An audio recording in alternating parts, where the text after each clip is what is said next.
భారతదేశం ఆధ్యాత్మిక విజ్ఞానం రహస్యాలతో నిండిన భూమి.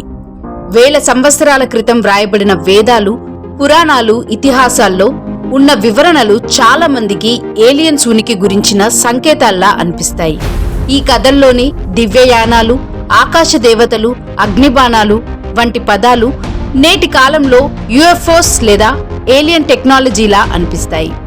విమాన అనే పదం ఋగ్వేదం, రామాయణం, మహాభారతం వంటి గ్రంథాలలో పదే పదే కనిపిస్తుంది. రామాయణంలో రావణుడు పుష్పక విమానంలో ఆకాశంలో ప్రయాణించాడని చెప్పబడింది. అది దూర ప్రాంతాలకు వేగంగా వెళ్ళగలిగినదని, నియంత్రణ యంత్రాలతో నడిచినదని వర్ణించారు. ఈ వివరణలు కొందరు పరిశోధకులు ఇది ఒక ఏలియన్ ఎయిర్ క్రాఫ్ట్ లేదా ప్రాచీన యుఎఫ్ఓ టెక్నాలజీ అయి ఉండవచ్చని అనిపించింది. మహాభారతంలో బ్రహ్మాస్త్రం, ఇంద్రాస్త్రం, పాశుపతాస్త్రం వంటి ఆయుధాలు ఉన్నాయి. అవి ఒకే దెబ్బకు నగరాలు, సైన్యాలు నాశనం చేశాయని వర్ణన ఉంది. ఈ వర్ణనలో ఆకాశం మెరుస్తూ కాంతి విరజిమ్మింది, భూమి దగ్ధమైంది, ప్రజల శరీరాలు బూడిదయ్యాయి అనే వివరాలు ఉన్నాయి. ఇవి ఆధునిక అణుబాంబు ప్రభావాన్ని గుర్తుచేస్తాయి. ఏలియన్స్ వచ్చిన